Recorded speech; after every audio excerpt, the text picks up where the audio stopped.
Assalamualaikum warahmatullahi wabarakatuh. Perkenalkan, nama saya Tiara Syati Putri.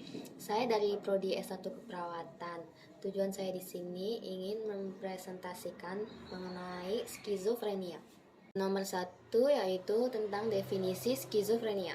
Skizofrenia merupakan gangguan perpecahan pikiran, emosi, dan perilaku pasien.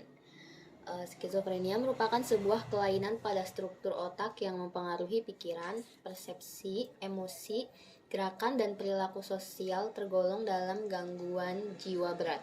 Terjadi juga karena adanya ketidakseimbangan antara ID, ego, dan superego pada seseorang. Kesimpulan untuk definisi skizofrenia yaitu penyakit atau gangguan fungsi otak yang menyebabkan pasien tidak bisa fokus dan berpikir, sehingga terjadi gangguan perilaku yang menimbulkan banyak masalah. Akibatnya, pasien tidak mampu berperan secara optimal sebagai manusia.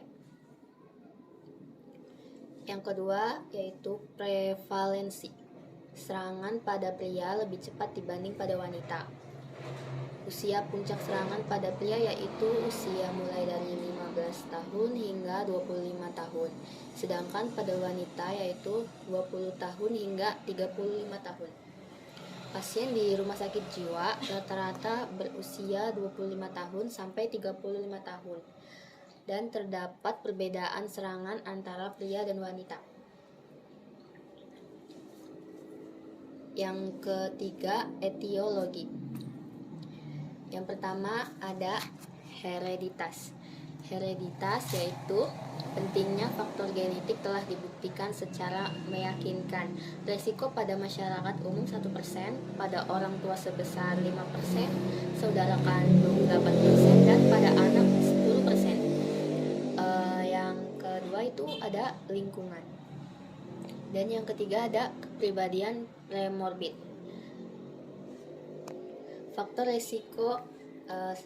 resikonya yaitu daerah tempat tinggal, jenis kelamin, status pekerjaan dan status perkawinan, dan tipe kepribadian. Selanjutnya, fase-fase skizofrenia. Tahap akut, stabilisasi, dan stabil. Ketiga fase tersebut disebut dengan fase psikotik. Sebelum fase psikotik terdapat fase premorbid dan prodromal.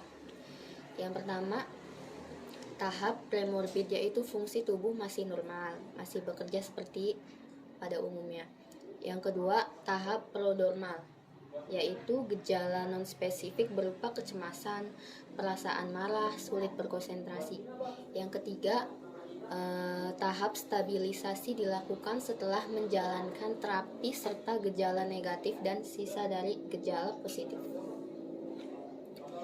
Yang kelima, klasifikasi 5 jenis skizofrenia, yaitu yang pertama skizofrenia hebefrenik, memiliki tanda-tanda sejak dini, biasanya pada usia pubertas dengan kepribadian yang lebih beragam. Yang kedua itu katonik, memiliki ciri perubahan perilaku secara drastis dan cepat serta menarik diri secara total. Yang ketiga, paranoid, terjadi pada tahap lanjut dan prognosisnya lebih baik dari tipe yang lain karena pasien dapat melakukan aktivitas secara mandiri serta bisa pergi bekerja. Yang keempat, residual dan tak tergolong, memiliki masalah yang umum seperti perlambatan psikomotorik, efek menumpal, aktivitas menurun, sikap pasif, komunikasi nonverbal buruk, dan perawatan diri buruk. Yang keenam yaitu gejala. Gejalanya itu ada yang positif dan negatif. Gejala positif yaitu tingkah laku yang tidak sesuai dengan tingkah laku pada umumnya, yaitu ketidaksempurnaan dalam berpikir, isi pikiran dan bahasa, pengendalian diri.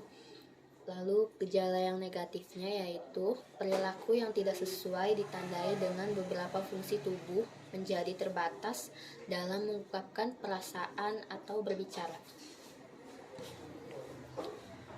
Lalu yang ketujuh itu dampak. Dampak skizofrenia contohnya seperti dipandang sebagai individu yang bodoh, aneh, berbahaya, dan lebih negatif dibandingkan dengan gangguan mental lainnya.